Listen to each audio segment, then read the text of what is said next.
Gloire à Dieu. Puisse le Seigneur garder chacun de nous préparés au nom de Jésus. Vous serez prêts. Vous n'allez pas rater cet avènement du Seigneur au nom de Jésus-Christ. Je serai prêt moi aussi. Père, nous te remercions pour le culte d'adoration du jour. Nous te remercions pour tous tes enfants, tous tes serviteurs, tout le monde qui contribue à nous rendre prêts. Je prie que comme tu les utilises et tu utilises le reste pour préparer l'église, nous-mêmes nous serons prêts au nom de Jésus-Christ. Nos enfants, nos parents, nos jeunes, nos étudiants, nos adultes, nos ministres, chacun de nous, Seigneur, rends-nous préparés. Quel que soit ce qu'il faut, fais-le dans la vie de tous au nom de Jésus-Christ. Merci Seigneur pour la réponse. Au nom de Jésus, nous prions. Que ça vous bénisse. Soyez-vous. Nous allons à Apocalypse 19. Nous lisons le verset 6. Apocalypse 19, verset 6. Et j'entendis comme une voix d'une foule nombreuse, comme un bruit de grosse eau et comme un bruit de fort tonnerre, disant Alléluia, car le Seigneur notre Dieu Tout-Puissant est entré dans son règne. 7 dit, réjouissons-nous et soyons dans l'allégresse et donnons-lui gloire, car les noces de l'agneau sont venues et son épouse s'est préparée.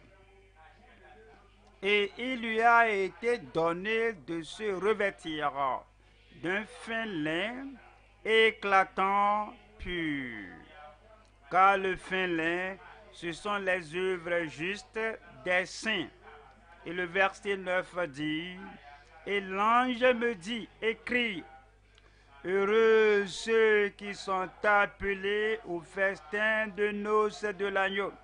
Et il me dit, ces paroles sont les véritables paroles de Dieu. Comme vous voyez ces versets, aujourd'hui, nous parlons de la justice et de la préparation de l'épouse de l'agneau. La justice et la préparation de l'épouse de l'agneau. Nous allons voir 3 points dans le message numéro 1. Nous allons voir la paix. 2, la pureté. Numéro 3, la puissance. Et numéro 1, la paix de l'épouse avec l'époux. L'époux viendra, il est le sauveur, il est le sanctificateur, il est le Seigneur, il est notre maître, notre rédempteur, et nous faisons la paix avec Dieu par lui. Et nous avons la paix avec lui. Nous avons la paix avec les membres de son corps. Alors, il faut cela pour être prêt. La paix de l'épouse avec l'époux. 2. La pureté de l'épouse à travers son sang. L'époux est parti dans un pays lointain pendant qu'il était là à la droite du Père. Alors il regarde en bas ici pour voir que l'épouse se garde pure de l'avènement de l'époux.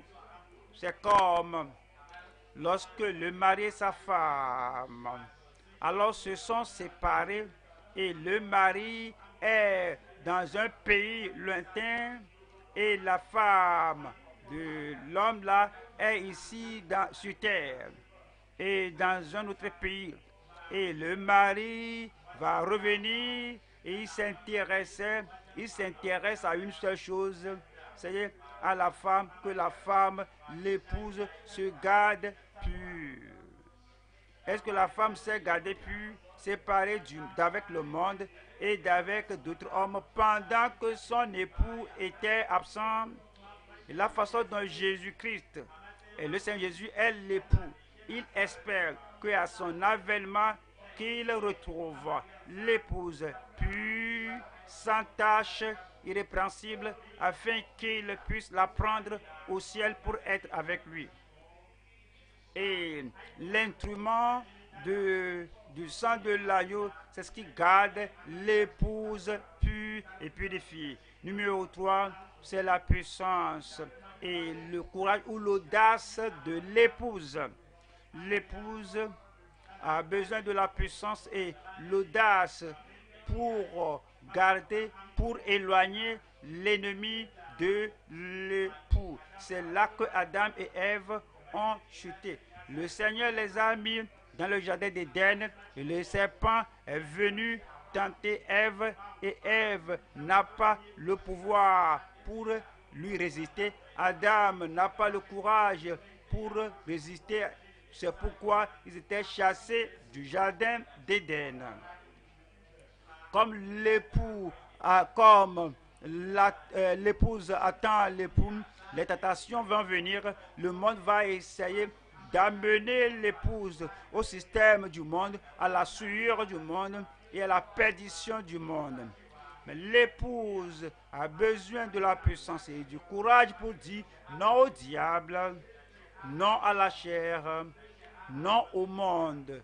Troisième point donc, c'est la puissance et l'audace de l'épouse. Je prie que toutes ces qualités que le Seigneur cherche, qu'elles soient retrouvées en vous, en moi, en nous tous, au nom de Jésus-Christ. Numéro 1 maintenant, nous allons voir la paix de l'épouse avec l'époux. Nous allons à Apocalypse 19, verset 6. Et j'entendis comme une voix d'une foule nombreuse, comme un bruit de grosses eaux et comme un bruit de fort tonnerre, disant Alléluia, car le Seigneur, notre Dieu Tout-Puissant, est entré dans son règne. Le verset 7 dit, réjouissons-nous et soyons dans l'allégresse, réjouissons-nous et soyons dans l'allégresse. Maintenant, les anges se réjouissaient au ciel après qu'une âme se repent et se convertit, il y a la joie au ciel. Lorsque nous faisons la paix avec Dieu, lorsque nous nous réconcilions avec Dieu, et au dernier moment, à la fin, lorsque tous les membres de Christ, lorsque la vraie épouse aura la paix avec Jésus, il ira au ciel. Alors réjouissons-nous et soyons dans l'allégresse, donnons-lui gloire, car les noces de l'agneau sont venues et son épouse s'est préparée. Nous allons voir trois sections ici. Numéro 1, nous allons voir la paix du Sauveur dans l'épouse. Numéro 2, nous allons voir la paix surpassante dans le croyant. Nous allons voir 3, la paix continue avec les frères. C'est ce qu'il faut, que nous ayons la paix en nous, la paix autour de nous, la paix avec les autres et la paix avec le Seigneur. Voilà la première partie ici, la paix du Sauveur dans l'épouse. En Jean 14, 27. Jean 14, 27, je vous laisse la paix, je vous donne ma paix. Je ne vous donne pas comme le monde donne. Que votre cœur ne se trouble point et ne s'alarme point. Le verset 28 dit, vous avez entendu que je vous ai dit, je m'en vais, je reviens vers vous. Il est parti, il reviendra. Alors si vous m'aimiez, vous vous réjouiriez de ce que je vais au Père. Car le Père est plus grand que moi. Comment avons-nous cette paix quand il dit, je vous donne ma paix? Voyons Romains chapitre 5, verset 1, qui dit, étant justifiés, Romains 5, 1, étant donc justifiés par la foi, nous avons la paix avec Dieu. Nous étions pécheurs, tous ont péché, sont privés de la gloire de Dieu. Vous étiez pécheurs, j'étais pécheur, nous étions en inimitié avec Dieu. Il y a le conflit et la lutte entre nous et Dieu a dit, voici, le chemin. Le pécheur dit non, je ne vais pas l'emprunter. Il lutte contre Dieu. Et puis, nous avons reçu la bonne nouvelle que nous pouvons faire la paix avec Dieu. Nous nous sommes repentis de nos péchés. Nous nous en détournons et nous nous tournons vers le Seigneur. Et puis, à cause de Jésus-Christ, maintenant, notre médiateur, Jésus-Christ, notre sauveur, alors toute la barrière a été ôtée. Maintenant, nos péchés sont pardonnés. Nous avons l'Esprit de Dieu qui rend témoignage à notre cœur que nous sommes maintenant enfants de Dieu. Étant donc justifiés par la foi, à cause de cette foi, nous avons en Christ, alors Dieu nous regarde comme juste, comme si nous n'avons jamais péché. Ça veut dire justifié, c'est comme si nous n'avons jamais péché. Étant donc justifiés par la foi, tous nos péchés pardonnés, nos péchés oubliés, tous nos péchés ensevelis dans l'océan d'oubli de Dieu. Étant donc justifiés par la foi, nous avons la paix avec Dieu par notre Seigneur Jésus-Christ. Et le verset 2 dit, à qui nous devons d'avoir eu par la foi accès à cette grâce dans laquelle nous demeurons fermes, nous nous glorifions dans l'espérance de la gloire de Dieu. Nous allons aux Éphésiens 2, Éphésiens chapitre 2, verset 14, qui dit, car il est notre paix, je vous donne ma paix, parce qu'il a porté nos péchés, parce qu'il a porté notre opprobre, parce qu'il a ôté notre tristesse, parce qu'il a ôté notre châtiment. Maintenant, car il est notre paix, lui qui des deux n'en a fait qu'un et qui a renversé le mur de séparation inimitié. Le verset 15 dit, ayant anéanti par sa chair la loi des ordonnances, dans ses prescriptions, afin de créer en lui-même, avec les deux, un seul homme nouveau, en établissant la paix. Alors, nous venons à lui, nous interagissons avec lui, et nous nous réconcilions avec lui, ce qui nous donne la paix dans notre cœur, la paix dans notre âme, la paix dans notre esprit. Et l'Esprit de Dieu, le Saint-Esprit, rend témoignage à notre cœur que le combat, l'inimitié, le conflit entre nous et le Dieu Tout-Puissant, tout cela est ôté. Alors, ça c'est aboli. Maintenant, nous avons la paix au-dedans de nous, la paix autour de nous, la paix avec le Dieu Tout-Puissant. Et le verset 16 dit, et de les réconcilier l'un et l'autre en un seul corps avec Dieu par la croix, en détruisant par elle l'inimitié. 17 dit, il est venu annoncer la paix à vous. Il est venu et il nous a donné l'évangile, la bonne nouvelle de la paix de Dieu. Alors, il est venu annoncer la paix à vous qui étiez loin et la paix à ceux qui étaient près. Cela parle des païens qui sont loin et les juifs qui sont proches. Et il nous a ramenés tous au pied du Seigneur. Maintenant, nous sommes réconciliés avec lui. Nous avons la paix avec lui. Le verset 18 dit, car par lui nous avons les uns et les autres, juifs et païens, les autres accès, car par lui nous avons les uns et les autres accès auprès du Père dans un même esprit. Ésaïe 57, le pécheur n'a pas de paix, le rétrograde n'a pas cette paix. Le pécheur qui ne s'est pas réconcilié avec Dieu et le rétrograde qui a brisé sa relation avec Dieu, il n'a pas cette paix. Alors s'il n'a pas cette paix dans le cœur, si on n'a pas cette paix dans le cœur, dans l'esprit, si cette paix du Seigneur n'est pas là, vous n'êtes pas encore prêt pour l'avènement du Seigneur. Chaque fois que vous entendez parler de la mort, vous aurez peur. Chaque fois que vous entendez parler de l'avènement du Seigneur, vous aurez peur. Vous savez que vous n'êtes pas prêt, vous n'êtes pas préparé parce que vous n'avez pas la paix de l'épouse. Ésaïe 57, verset 20.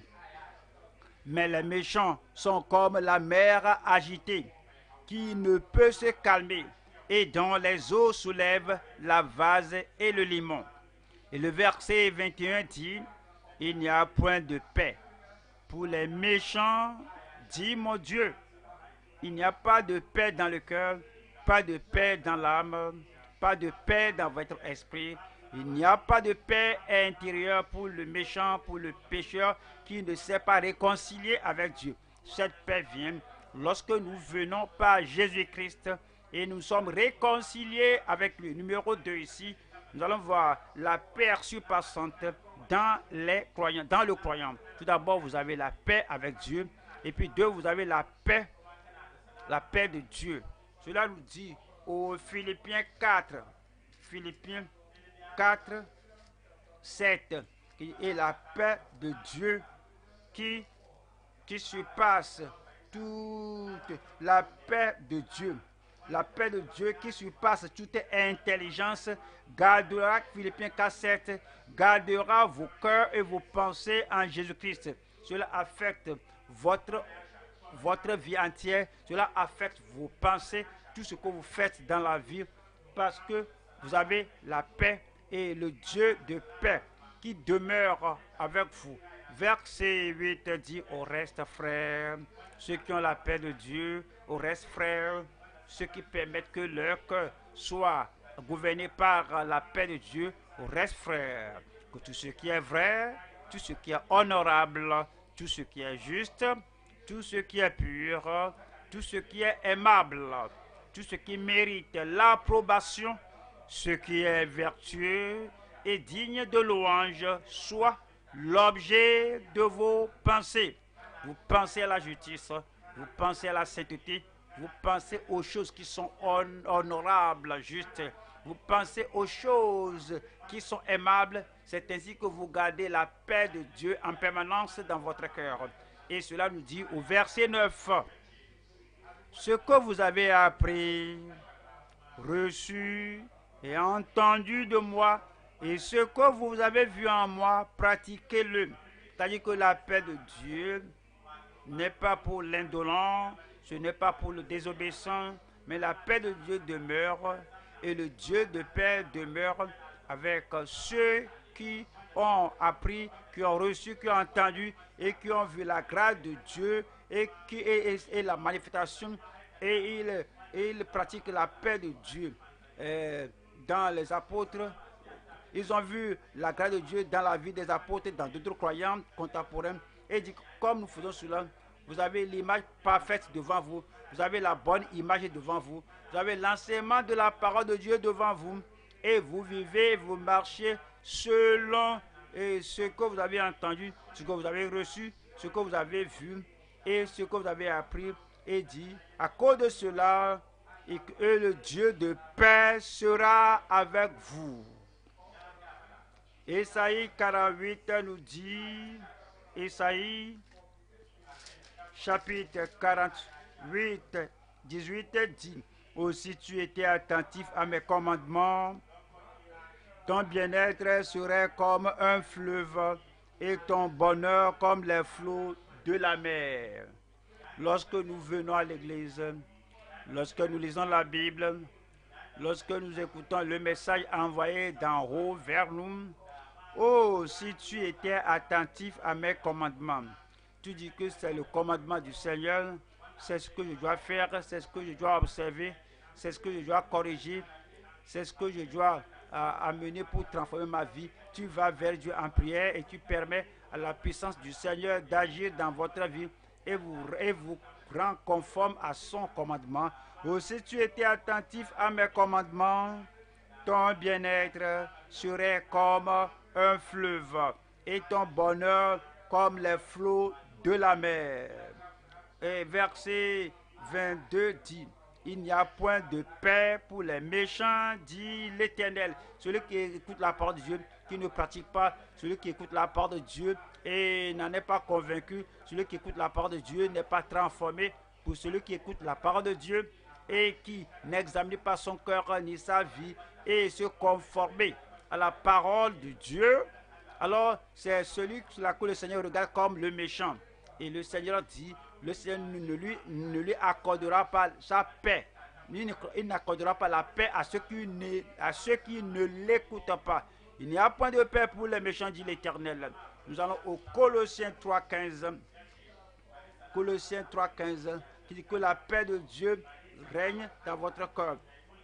Colossiens 3,15 qui dit que et que la paix de Dieu à laquelle vous avez été appelés pour former un seul corps règne dans vos cœurs.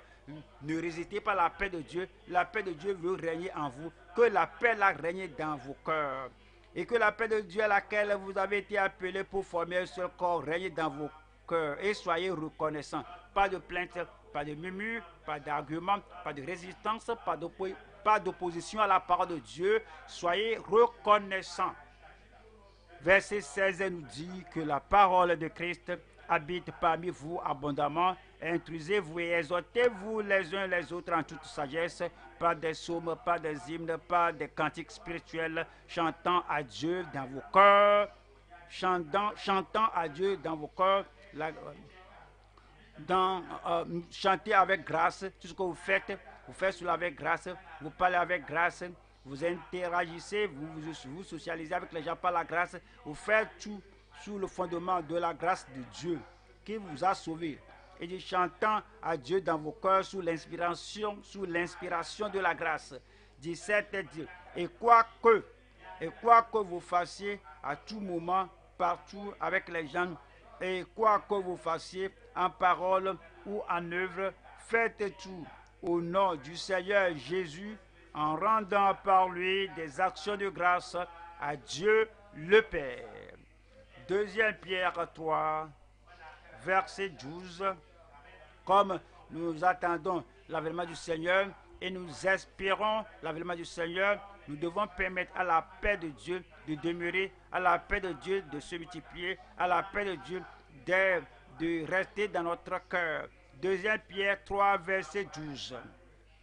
Tandis que vous attendez et hâtez l'avènement du jour de Dieu, à cause duquel les cieux enflammés se dissoudront et les éléments embrasés se fondront.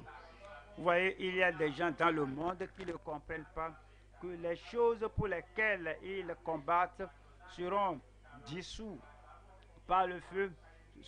Alors, il essayait de détruire la vie des autres, que ces choses seront fondues par le feu. Les gens qui savent que ces choses de ce monde ne vont pas demeurer, ne vont pas continuer, alors ils sont en paix avec eux-mêmes, en paix avec Dieu et en paix avec tout le monde, parce qu'ils savent que les choses pour lesquelles ils luttent, les choses pour lesquelles ils se bagarrent, ces choses seront brûlées, dissoutes dans les dissoutes. Verset 13, mais nous attendons selon sa promesse de nouveaux cieux et une nouvelle terre où la justice habitera. 14 dit, c'est pourquoi, bien-aimés, en entendant ces choses, appliquez-vous à être trouvés par lui, sans tache et irrépréhensible, dans la paix. Ne permettez pas que le Seigneur vous retrouve en train de se bagarrer, de vous déchirer, de dévorer les gens, de se battre avec les gens, parce que vous espérez l'avènement du Seigneur. En entendant ces choses, appliquez-vous à être trouvé par lui sans tache et irrépréhensible dans la paix. Numéro 3 maintenant, c'est la paix continue, la paix qui demeure, la paix qui continue, la paix qui reste. Pas aujourd'hui, je suis content, je suis en paix avec tout le monde, et demain, je ne sais pas ce qui est arrivé hier et aujourd'hui et demain, que vous êtes en conflit avec tout le monde, mais c'est une paix continue avec les frères, les bons frères, les frères en croissance, les frères intelligents, les frères ignorants, avec tous. Soyez en paix avec les frères, et que cette paix soit continue, que cette paix soit maintenue, que cette paix, la paix continue avec les frères. Éphésiens 4:1. Éphésiens 4:1. Je vous exhorte donc, moi, le prisonnier dans le Seigneur, à marcher d'une manière digne de la vocation qui vous a été adressée. 2. En toute humilité, douceur. La paix n'est pas possible sans humilité. Si vous êtes orgueilleux, et je le suis, je vais faire ma volonté, vous voulez faire votre volonté. Dis non, je ne vais pas fléchir à toi. Toi aussi dis que je ne vais pas me fléchir, je ne vais pas fléchir à toi. Alors, alors je m'enorgueillis, tu t'enorgueillis, il n'y aura pas de paix. Si on doit avoir la paix avec les frères, il faut qu'il y ait l'humilité et la douceur avec patience, vous supportant les uns les autres avec charité. Lorsque quelqu'un est rigide, alors il est rigide, il fait ce qu'il veut, ce qu'il veut, c'est ce que je vais faire, et tout ce que quelqu'un dit, la personne peut conseiller, peut faire ce qu'il veut dire. Non, vous ne me connaissez pas. Dès que je décide, même si je suis en route pour l'enfer, je décide que voici, je ne vais pas me fléchir, c'est celui que je suis. Une telle personne ne peut jamais aller au ciel parce qu'il ne sera pas en paix, il sera toujours en conflit avec tout le monde durant toute sa vie. Mais c'est dit au verset 3 que vous efforçant de conserver l'unité de l'esprit par le lien de la paix, vous efforçant, faire de votre mieux tout ce qu'il vous faut pour vous contrôler, pour vous humilier, pour vous rabaisser et vous prosterner aux autres, vous efforcez de conserver l'unité de l'esprit par le lien de la paix. Romains 14, 17.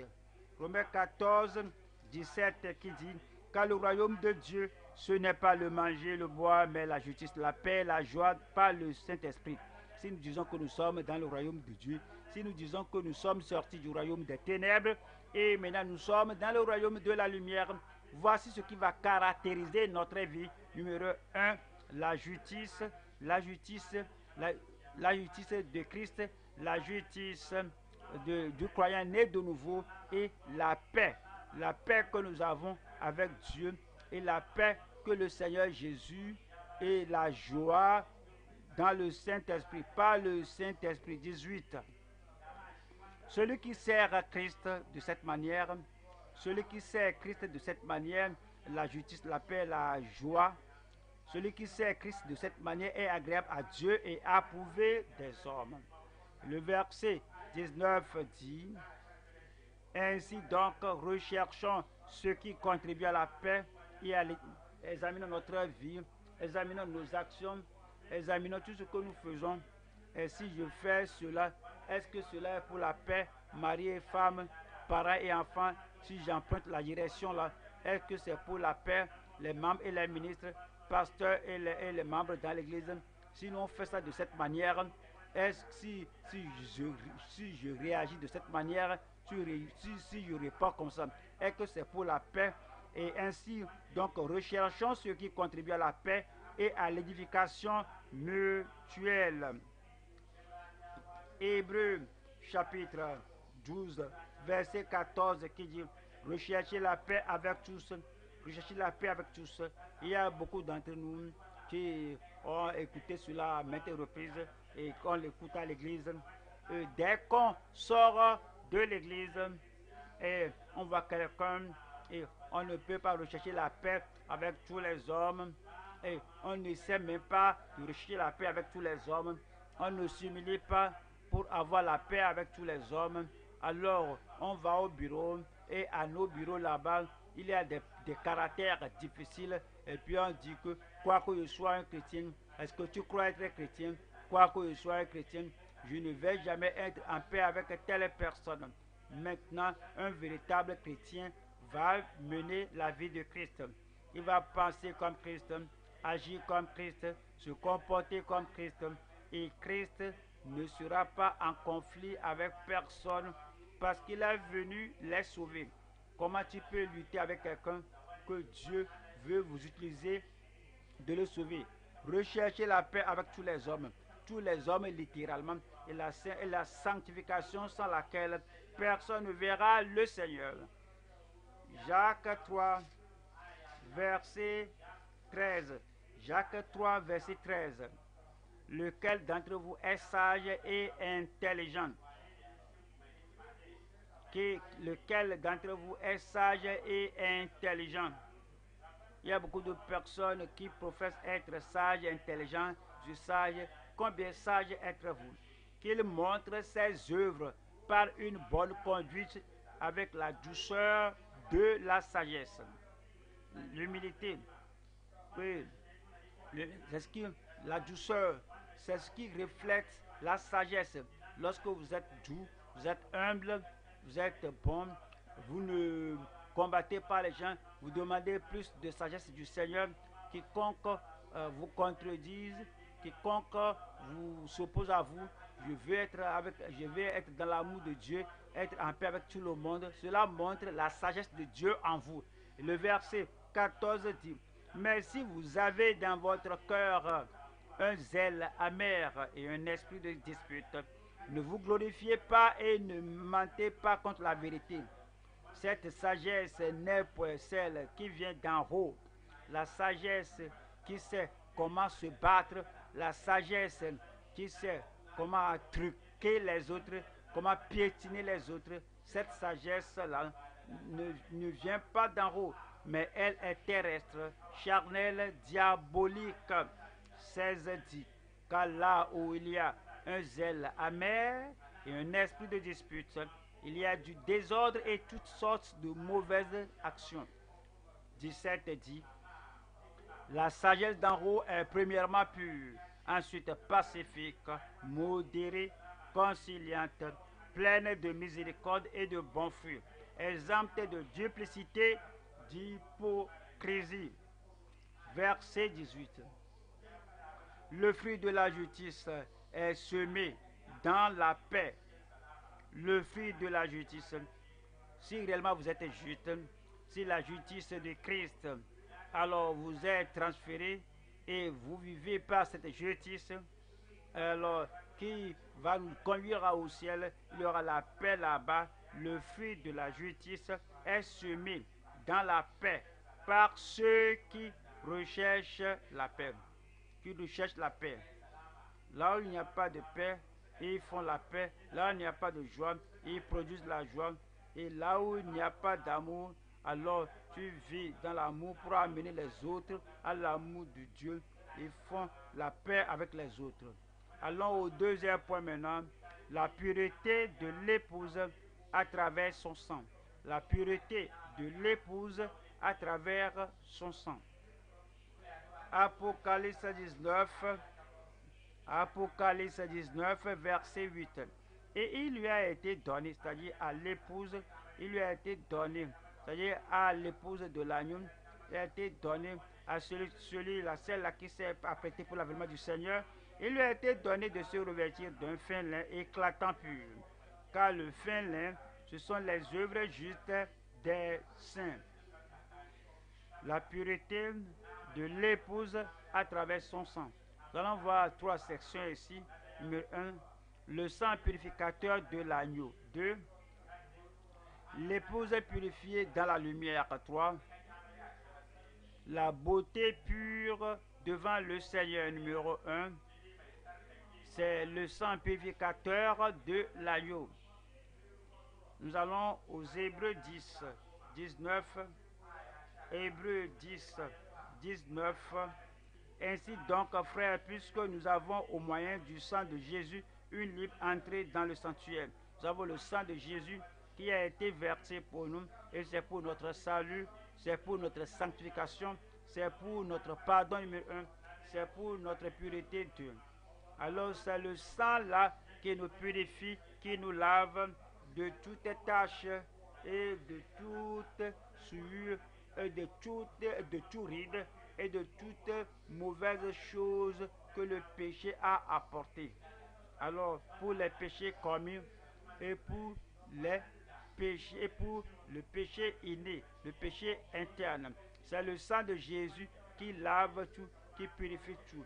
Ayant donc, frères, puisque nous avons au moyen du sang de Jésus une libre entrée dans le sanctuaire, verset 20 dit, par la route nouvelle et vivante, ce n'est plus l'ancienne alliance, c'est la nouvelle alliance, c'est la route nouvelle. Il n'y a pas l'immolation des bêtes ici. Ici, c'est le sang de l'agneau, par la route nouvelle et vivante qu'il a inaugurée. C'est le sang de Jésus qui peut nous laver, qui peut nous rendre purs devant le Seigneur, par la route nouvelle et vivante qu'il a inaugurée pour nous au travers du voile, c'est-à-dire de sa chair. Le verset 21 dit, Et puisque nous avons un souverain sacrificateur établi sur la maison de Dieu, verset 22 dit, approchons-nous. Le sang a été versé, approchons-nous. Le sang est efficace, approchons-nous. Le sang va nous purifier et nous rendre. Et le sang va nous sanctifier, nous purifier et nous rendre plus blancs que la neige. Le sang là est disponible. Tous doivent venir à ce sang-là. Approchons-nous avec un cœur sincère, dans la plénitude de la foi, les cœurs purifiés d'une mauvaise conscience. Ce sang va purifier notre conscience, laver notre conscience, purifier notre conscience et le corps lavé d'une eau pure de la parole de Dieu. Nous allons au chapitre 13, verset 12. Hébreux 13, 12. C'est pour cela que Jésus, aussi afin de sanctifier le peuple par son propre sang, il nous a sauvés par le sang, il nous a pardonné à cause du sang. Alors il a ôté notre péché, notre opprobre, notre culpabilité, notre condamnation par le sang de l'agneau. Nous sommes sauvés, nous sommes lavés par le sang de l'agneau. Maintenant nous venons encore, Seigneur, la deuxième fois après le salut. C'est pour cela que Jésus, aussi afin de sanctifier le peuple par son propre sang, a souffert hors de la porte. Mais nous avons quelque chose à faire. Le verset 13 qui dit, sortons donc pour aller à lui hors du camp en portant son opprobre. Pourquoi nous sortons? Pourquoi nous demandons la sanctification? Pourquoi nous voulons qu'il nous purifie? Pourquoi nous voulons qu'il nous accorde la justice des saints? Le verset 14 dit, car nous n'avons point ici-bas de cité permanente, mais nous cherchons celle qui est à venir. C'est pourquoi nous sommes sauvés, c'est pourquoi nous sommes sanctifiés, c'est pourquoi nous voulons garder la pureté du cœur jusqu'à la fin de notre vie, jusqu'à ce que Christ soit venu, parce que ici, nous n'avons point ici-bas de cité permanente, mais nous cherchons celle qui est à venir. Voyons le verset 20. Que le Dieu de paix, qui a ramené d'entre les morts le grand pasteur des brebis par le sang d'une alliance éternelle, notre Seigneur Jésus-Christ. Par le sang d'une alliance éternelle. L'ancienne alliance, la première alliance était par le sang des agneaux, des animaux, parce que c'est le sang des animaux. Cela n'est pas permanent, cela n'est pas une alliance éternelle, mais maintenant le grand berger et celui qui s'est sacrifié lui-même pour nous, et c'est par le sang d'une alliance éternelle maintenant. Qu'est-ce qu'il va faire, verset 21? Vous rendre capable, parfait, c'est ce que le sang fera, vous rendre capable de toute bonne œuvre pour l'accomplissement de sa volonté. Et même le désir de faire le mal, il ôte cela. L'habitude à commettre le mal, à faire le mal, c'est brisé et ôté. Et l'enclin de faire le mal, c'est ôté. Il purifie cela par le sang de l'alliance éternelle, vous rendre capable de toute bonne œuvre pour l'accomplissement de sa volonté, et fasse en vous ce qui lui est agréable par Jésus-Christ, auquel soit la gloire au siècle des siècles. Amen. 1 Pierre 1, verset 15. Mais puisque celui qui vous a appelé est saint, puisque celui qui vous a appelé est saint, il ne permet pas qu'on se donne des excuses que je peux être matin, je peux être saint, que je ne peux pas. Je peux seulement être saint comme Abraham, je peux être saint comme tel frère, pas du tout. Lorsque que par moment, le saint frère là peut s'enorgueillir, il peut se fâcher, je veux seulement être saint comme tel frère, telle soeur. Même mon mari, parfois, il s'énerve, je sais ce qu'il faut faire pour l'énerver, puisqu'il est saint et aussi il peut s'énerver, je vais être aussi saint comme mon mari, pas du tout. Vous montez, vous allez au-delà des gens qui portent la sainteté partielle, et vous regardez le Seigneur Jésus-Christ et comme, mais puisque celui qui vous a appelé est saint, vous aussi soyez saints dans toute votre conduite, selon qu'il est écrit, vous serez saints car je suis saint. Voilà le verset 18. Sachant que ce n'est pas par des choses périssables, par de l'argent ou de l'or, que vous avez été rachetés de la vaine manière de vivre que vous aviez hérité de vos pères. Voilà ce qui nous rend saints, aussi saints que lui, aussi saints comme sa volonté, comme l'exemple parfait de Christ. 19 dit, mais par le sang précieux de Christ. C'est ce qui nous purifie, c'est ce qui nous lave, c'est ce qui nous rend parfaits, mais par le sang précieux de Christ, comme d'un agneau sans défaut et sans tache. Apocalypse 1, verset 5. C'est le sang de l'agneau. Apocalypse 1, verset 5 qui dit, de la part de Jésus-Christ, le témoin fidèle, le premier-né des morts et le prince des rois de la terre, à celui qui nous aime, qui nous a délivrés de nos péchés par son sang, qui nous a délivrés de nos péchés par son sang. Vous donnez une assiette à votre fille d'aller la laver et qui va laver cette assiette et dépose-la là-bas et vous allez là-bas, vous regardez l'assiette, vous pouvez voir quelques saletés, vous rappelez votre fille, viens ici, est-ce que tu as lavé ceci? Et que je l'ai lavé maman, et regarde ceci et cela. Oui, j'ai fait de mon mieux. Vous savez, lorsqu'on n'est lavé par le sang de Jésus, pas de tâche, il n'y a aucune chose mauvaise qui reste. Si le Seigneur nous a lavé, il nous lave pur, il nous lave de toute tâche. Et la tâche du péché, et les tâches du mal, et les tâches de mauvaises habitudes ne vont plus rester là-bas.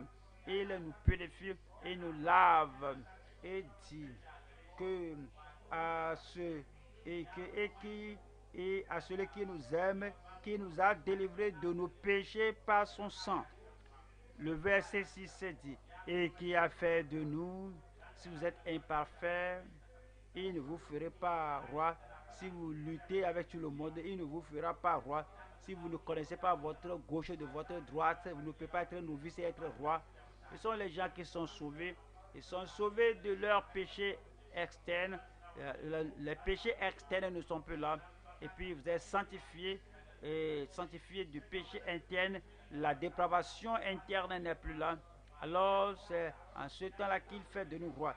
Et qui a fait de nous un royaume des sacrificateurs pour Dieu, son Père. À lui soit la gloire et la puissance au siècle des siècles.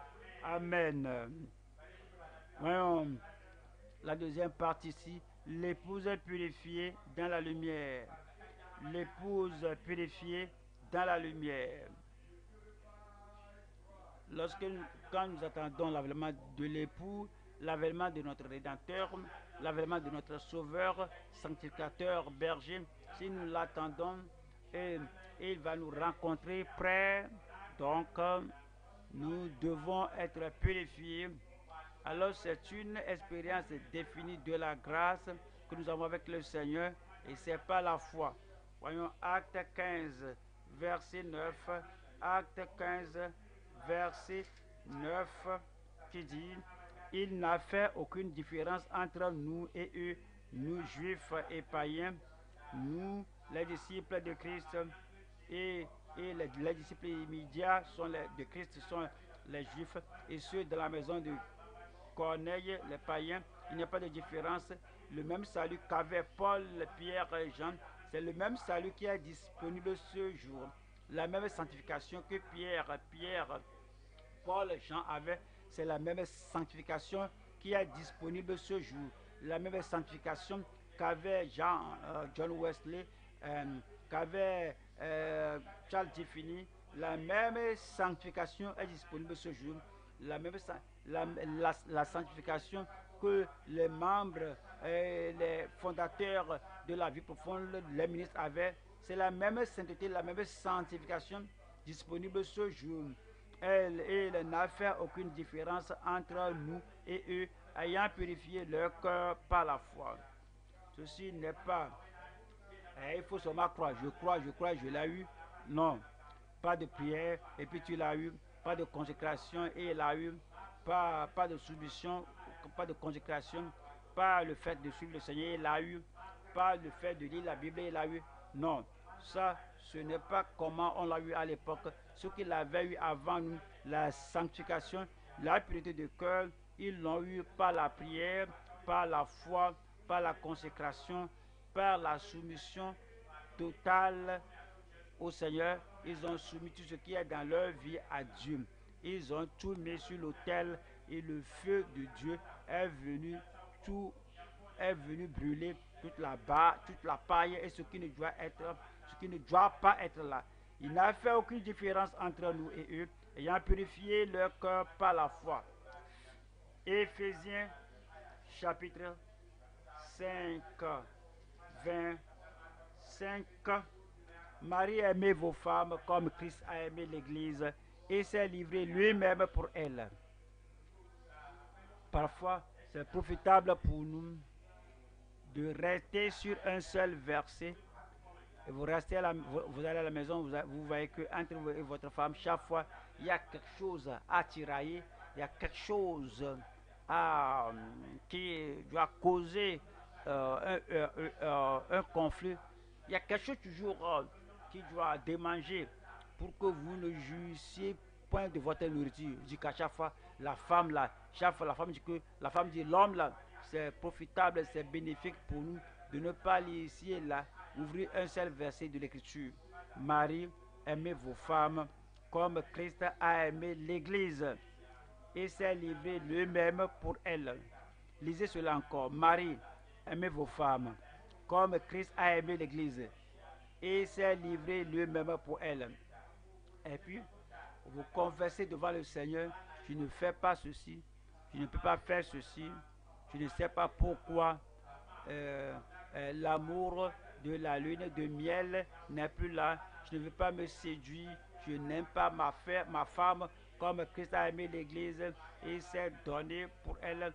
Je ne peux même rien donner, je ne peux même pas donner d'excuses, je ne peux rien lui donner, je ne veux pas l'excuser pour rien. Chaque fois je cherche sa faute. Lisez encore cela. Marie, aimez vos femmes comme Christ a aimé l'Église et s'est livré lui-même pour elle. Vous faites comme Jacob à Jaboc.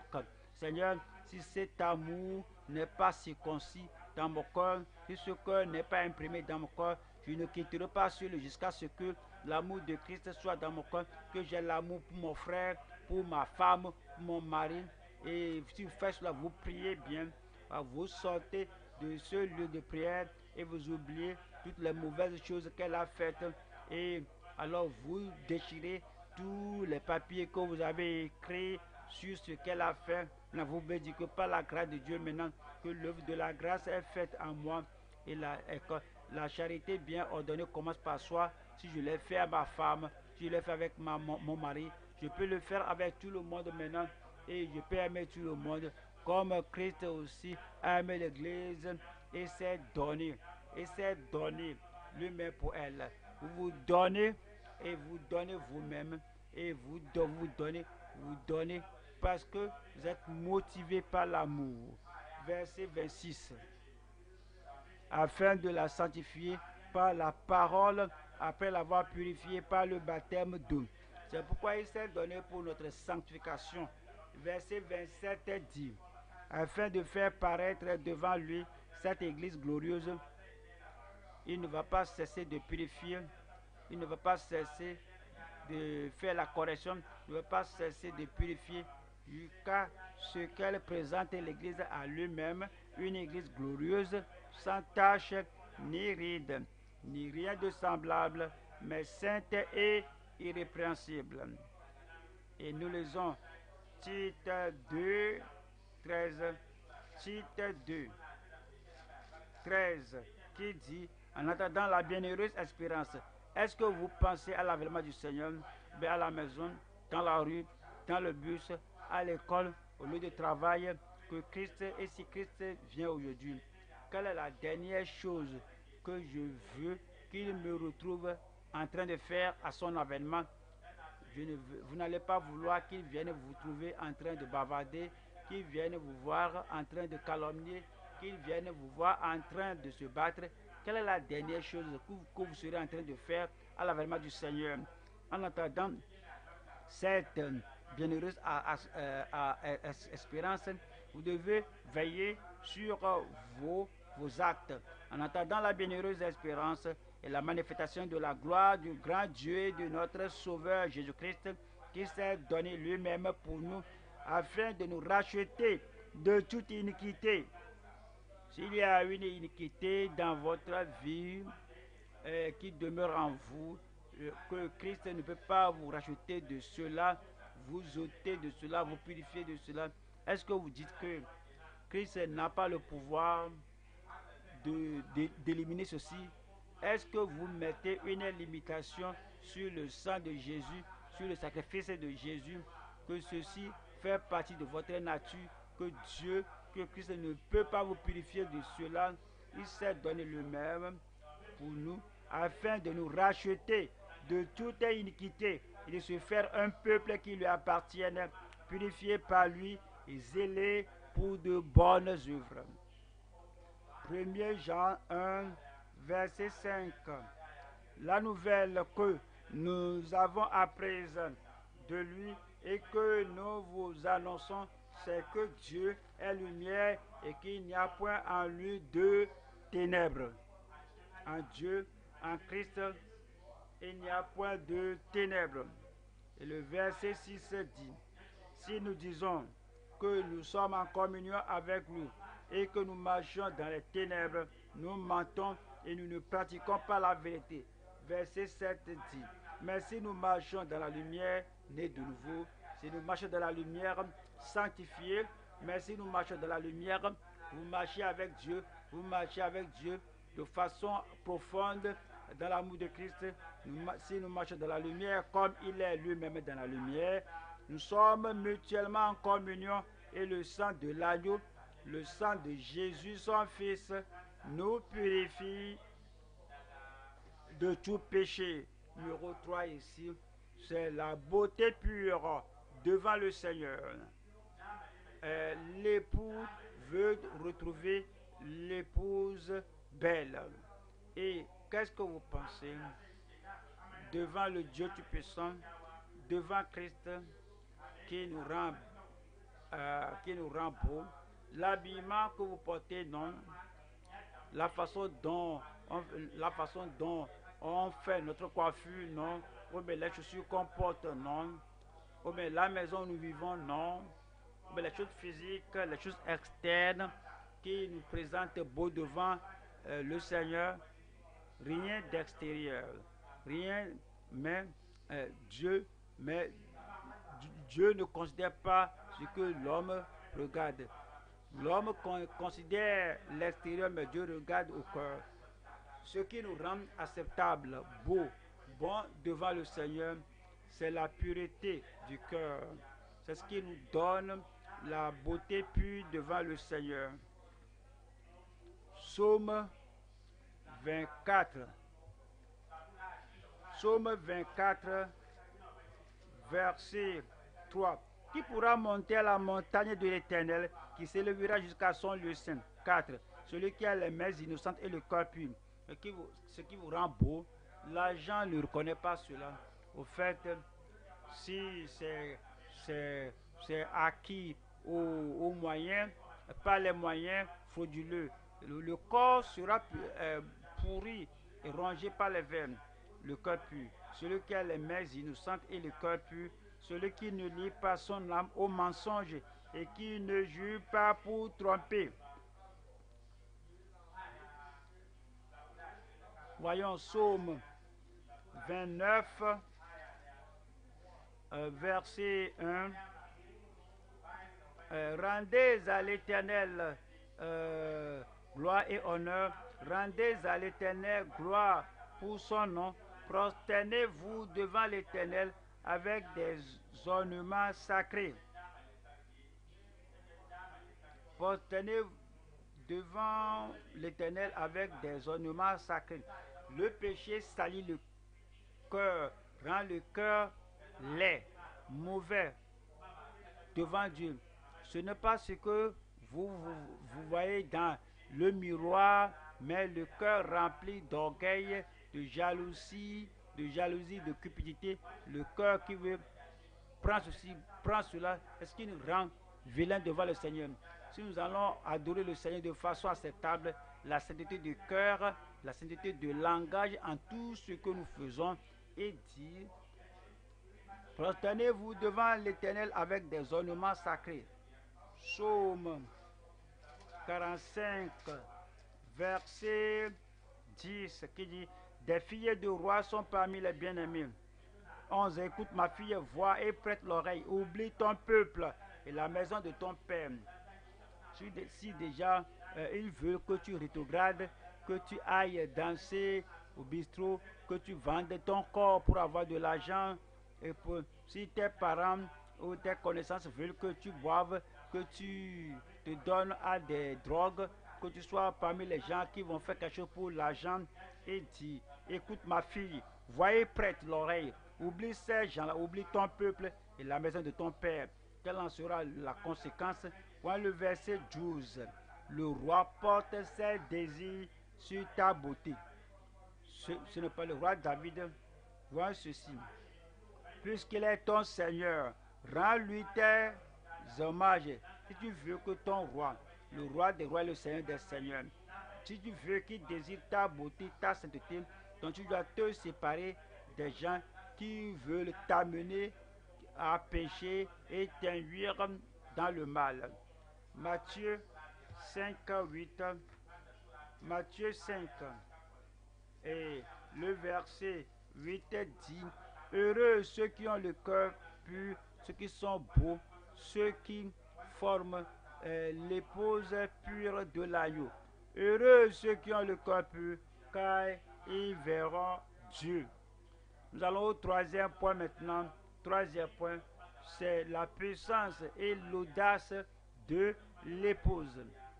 Lorsque vous prenez votre décision que vous allez vous marier à cet homme, et puis les amis qui vous connaissent de près ou intimement ou de façon superficielle, et ils viennent encore vous faire des avances, si vous n'avez pas la décision, le pouvoir pour dire non et le courage pour dire non et pour leur dire que non, je suis maintenant marié, je suis une femme mariée, il ne faut plus me parler de cette manière, ne m'envoie plus un texte et il ne faut plus encore venir autour de moi, je suis une femme digne. Si vous n'avez pas le courage et l'audace pour dire cela, vous ne serez pas une femme fidèle. Si nous sommes mariés au Seigneur Jésus-Christ et si nous sommes donnés à Christ, alors il est l'époux, nous sommes l'épouse, et les gens du monde vont venir, alors ils vont nous inviter ici et là, et si tu dis que je ne sais pas ce que je vais dire, moi j'ai peur de leur dire que je ne fais pas cela encore. Si toi tu as honte de lui, maintenant il aura honte de toi et il te réunira devant le Père et devant ses saints anges.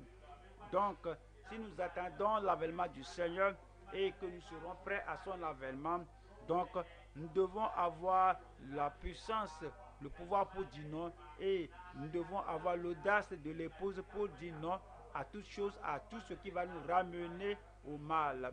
Nous allons voir trois sections ici. 1. La puissance de l'épouse qui triomphe. Oui, la puissance intérieure.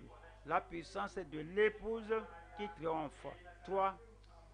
Notre persévérance avec le courage d'obéir. Et vous voyez, il y a beaucoup de forces qui exigent votre obéissance, mais il y a aussi le Seigneur qui exige votre obéissance. Vous devez déclarer là où vous vous tenez. Vous dites que je suis pour le Seigneur, je suis avec lui, je ne vais pas obéir aucune voix contraire. La persévérance et avec le courage pour obéir. Et toi, c'est la louange de l'épouse sans offense. Allons, numéro 1 ici, la puissance de l'épouse qui triomphe. Voyons, 1er Jean 2, 1er Jean 2, 14. 1er Jean 2, 14.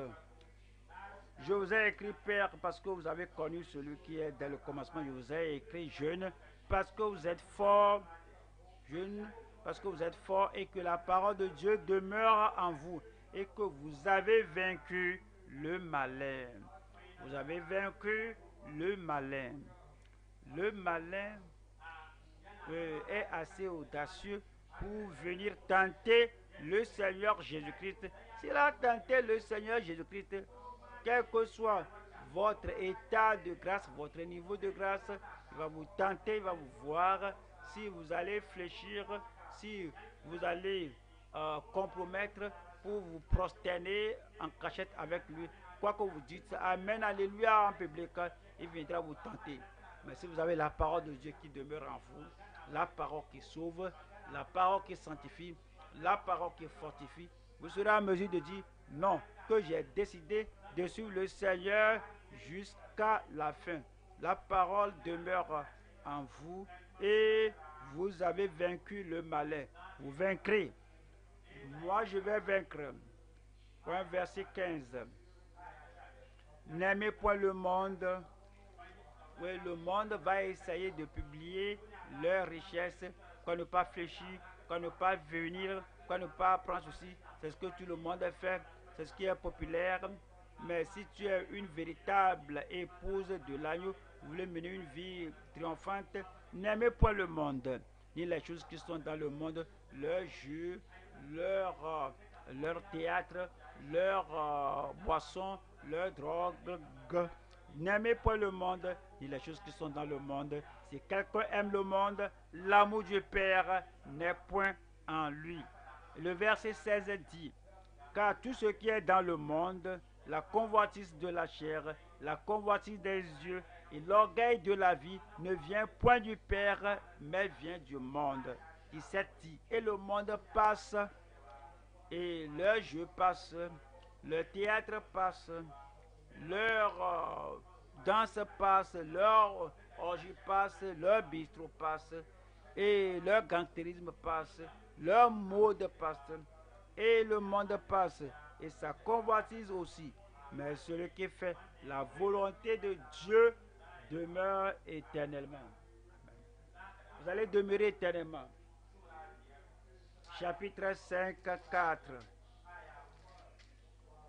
Parce que tout ce qui est né de Dieu triomphe du monde, triomphe des tentations du monde, triomphe des attractions du monde, triomphe du pouvoir du monde. Quiconque, parce que tout ce qui est né du monde, tout ce qui est né de Dieu triomphe du monde, et la victoire qui triomphe du monde, c'est notre foi. Vous vaincrez, je vaincrai. Voyons Romains 12, 17, Romains 12, 17, qui dit, ne rendez à personne le mal pour le mal, recherchez ce qui est bien devant tous les hommes. Si vous voyez votre monde, le monde autour de vous, c'est rempli de vengeance, de lutte, de combat, c'est rempli de violence, mais que ne rendez à personne le mal, pas pour le mal. Vous attendez l'avènement du Seigneur, la vengeance, les représailles ne sont pas dans le vocabulaire du croyant. Et il dit que ne soyez pas vaincus par le mal. Les gens vont dire qu'ils vont te faire du mal, que je ne vais pas être comme une personne insensée. Tu me fais ceci parce qu'à cause du salut, et vous jetez le salut, et vous dites que venez, vous les battre. Alors vous allez rencontrer quelqu'un qui est plus que vous aujourd'hui. Si vous faites cela, vous serez vaincu. Leur mal vous a vaincu. et leur style de vie de violence vous a vaincu. Mais vous n'allez pas payer à personne de ce qu'ils ont. Et que ne soyez pas vaincus par le mal, mais vainquez le mal, surmontez le mal par le bien. Que le Seigneur ne te laisse pas vaincre par le mal, mais surmonte le mal par le bien. Que Dieu fasse de nous des vainqueurs au nom de Jésus. Il dit qu'il est peureux, il est faible, il ne peut pas se battre. Lui, il est peureux. L'autre dit que, oui, celui-ci, il a le courage, la stabilité pour se contrôler. Il a la vision du ciel. À cause de cela, il est en mesure d'avoir le pouvoir sur lui-même et ne se bat pas. Ce sont les autres qui sont peureux, ce sont les autres qui n'ont pas de futur. C'est pourquoi ils se battent. Il ne peut pas vaincre la tentation de se battre. Et nous qui avons vaincu les tentations de se battre, nous sommes les plus forts. Je prie que Dieu vous rende fort. Nous allons maintenant au numéro 2, qui est notre persévérance avec le courage pour obéir. Notre persévérance avec le courage pour obéir. Alors, n'importe qui peut montrer son courage une minute, un jour. Mais ce qui importe devant Dieu, c'est la persévérance avec ce courage chaque jour. Aujourd'hui, vous vainquez, demain, vous vainquez. Alors, c'est la persévérance qui montre que nous avons la grâce de Dieu. Que quelqu'un peut agir, et étant courageux un jour, et le deuxième jour, dit, mais c'est trop, si je continue comme ça, dans la soumission, dans la pureté, dans la sainteté, dans la sanctification, tout le monde va me piétiner. Donc, moi aussi, je vais me battre. Non, il ne peut pas persévérer à obéir au Seigneur. Vous allez persévérer. Je vais persévérer. Voyons, Acte 4, 13. Acte 4, 13. Lorsqu'ils vinrent l'assurance de Pierre et de Jean, ils furent étonnés, sachant que c'étaient des hommes du peuple sans instruction, et ils les reconnurent pour avoir été avec Jésus. Verset 18 qui dit, et les ayant appelés, ils leur défendirent absolument de parler, d'enseigner au nom de Jésus. Quelqu'un vous a-t-il fait cela? Femme, il ne faut plus prier dans cette maison. Parce que moi, je ne crois pas en cette prière. Ta prière dérange mon pouvoir occulte. Ta prière détruit notre Père ici. Enfant, avertissez votre maman. Alors, je ne veux plus cette prière, crier et prier avec ferveur. Je ne veux pas cela ici. J'ai même honte que ma femme peut prier dans ma maison. Qu'est-ce que vous allez faire? Vous allez devenir un peureux ou une peureuse et dire que si je prie, qu'est-ce qu'il va faire? Nous vous avons pas défendu, nous vous avons pas défendu de prier, nous vous avons pas défendu de parler au nom de Jésus. Verset 19. Pierre et Jean leur répondirent, jugez s'il est juste devant Dieu de vous obéir plutôt qu'à Dieu. Jugez-le. Car, verset 20, car nous ne pouvons pas ne pas parler de ce que nous avons vu et entendu. Ce sont des gens qui avaient le pouvoir de les emprisonner, les gens qui avaient le pouvoir de les tuer, les gens qui avaient le pouvoir de faire ce qu'ils voulaient. Mais que ça c'est pour vous. Pour nous, quand nous ne pouvons pas ne pas parler de ce que nous avons vu et entendu. Les prédicateurs doivent être pareils, les gagnants d'âmes doivent être pareils, les membres du corps de Christ doivent être comme ça. Acte 5, le verset 27 qui dit, après qu'ils les eurent amenés en présence du Sanhédrin, le souverain sacrificateur les interrogea en ces termes. 28. Ne vous avons-nous pas défendu, nous qui sommes des gens d'autorité, nous qui pouvons vous tuer, nous qui pouvons vous emprisonner, ne vous avons-nous pas défendu expressément d'enseigner en ce nom-là? Et voici, vous avez rempli Jérusalem de votre enseignement et vous voulez faire retomber sur nous le sang de cet homme. Verset 29. Pierre et les autres répondirent, il faut obéir à Dieu plutôt qu'aux hommes. Ils n'ont pas parlé devant eux, ils ont parlé en présence de chacun de ces gens étaient très avec les yeux rouges, alors ce sont des gens et qui sont enivrés d'autorité qui pouvaient les détruire. Ils les ont regardés, ils ont dit que voici l'audace du croyant qui attend l'avènement du Seigneur.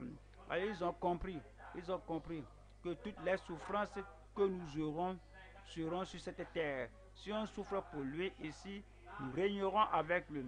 Donc, avec audace, ils ont dit, quel que soit ce qui va arriver, quelles que soient les blessures qu'ils vont leur causer, ils savent que ce sont les seules souffrances qu'ils peuvent avoir dès qu'ils vont à l'éternité. Ce sera la joie, la paix, les chants, les célébrations pour toujours.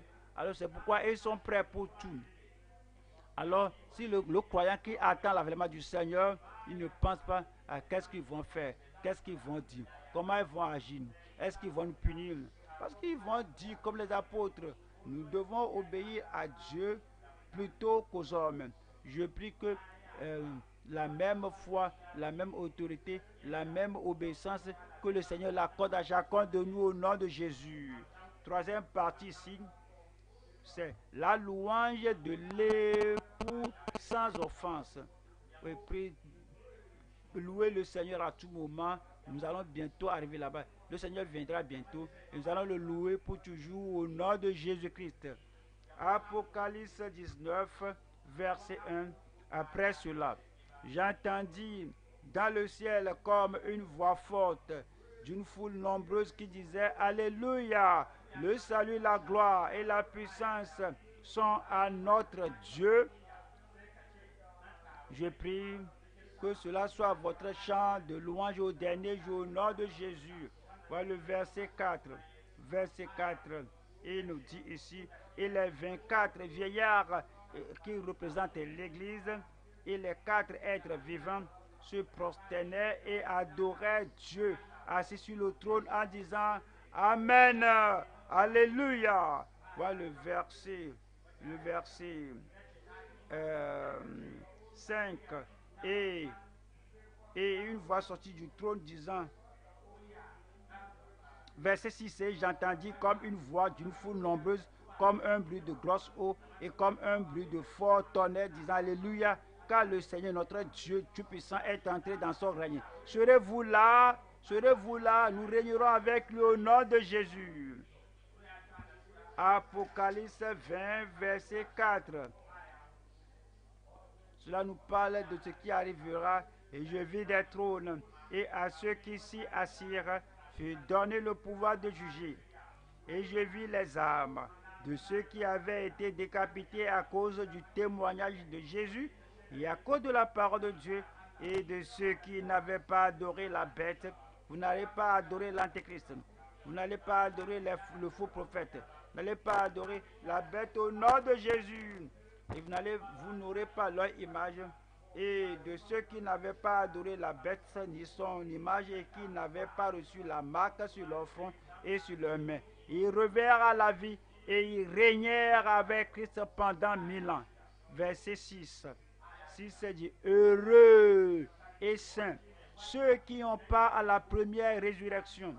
La seconde mort n'a point de pouvoir sur eux. La seconde mort, la séparation éternelle avec Dieu, n'aura point de pouvoir sur vous au nom de Jésus. Mais ils seront sacrificateurs de Dieu et de Christ, et ils régneront avec lui, dites-le moi, pendant 1000 ans.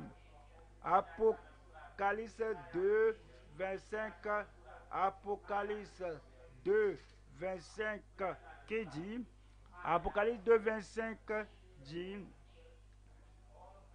seulement ce que vous avez retenez-le jusqu'à ce que je vienne. Il faut le courage. Retenez-le jusqu'à ce que je vienne. Il faut le courage. Retenez-le jusqu'à ce que je vienne. Il faut la résistance au diable, résister à la tentation, résister au pouvoir qui veut vous retourner au monde. Seulement ce que vous avez, retenez-le jusqu'à ce qu'il vienne. Vous allez retenir cela. Sauvé, vous allez tenir ferme. Sanctifié, est prêt pour la volonté du Seigneur. Vous allez tenir ferme au nom de Jésus. Verset 26. 26 dit, il dit, à celui qui vaincra, la tentation viendra, à celui qui vaincra, les épreuves viendront, à celui qui vaincra, l'opposition viendra, à celui qui vaincra, les gens qui veulent vous renverser, qui vous ôter de la foi, ils vaincront. À celui qui vaincra, la chair va essayer de vous faire amener à la pollution. À celui qui vaincra et qui gardera jusqu'à la fin par mes œuvres. Ce n'est pas le commencement. Je suis sauvé, gloire à Dieu. Continue. Je suis sanctifié, gloire à Dieu. Mais continue.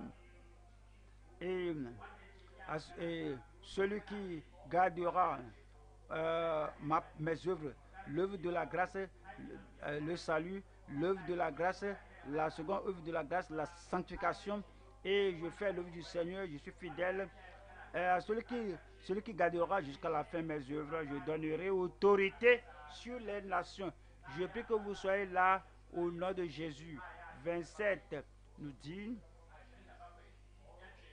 27 dit, il les pètera avec une verge de fer, comme on brise les vases d'argile, ainsi que moi-même j'en ai reçu le pouvoir de mon Père. Verset 28 nous dit, et je lui donnerai l'étoile du matin.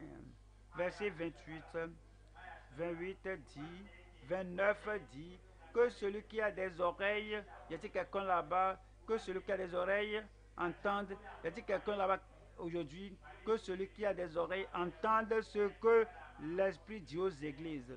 Le Seigneur nous a montré comment être paix, comment être prêt, comment avoir la paix avec l'épouse, la paix avec l'époux, l'épouse avec l'époux, que la paix de Dieu règne en nous, en ayant la pureté, en ayant la puissance pour dire non au monde, la puissance pour dire non au diable, la puissance pour dire non à la chair, avec la paix, la pureté, la puissance. Le Seigneur, par sa grâce, nous rendra prêts et nous gardera prêts au nom de Jésus-Christ. Je serai prêt. Moi, je serai prêt. Tenez-vous debout maintenant, parlez au Seigneur. Il veut que vous remettez tout sur l'autel. Je serai prêt. Il veut que vous soumettiez tout à Jésus. Je serai prêt. Il veut que vous soyez entièrement, absolument au Seigneur, que vous soumettez au Seigneur. C'est ce qu'il faut. Ouvrez la bouche maintenant et parlez au Seigneur dans la prière, disant, Seigneur, tout ce qu'il faut, tout ce que je dois faire et tout ce que je dois traverser pour être prêt. Seigneur, Seigneur, rends-moi prêt. Seigneur, garde-moi prêt. Aide-moi jusqu'à la fin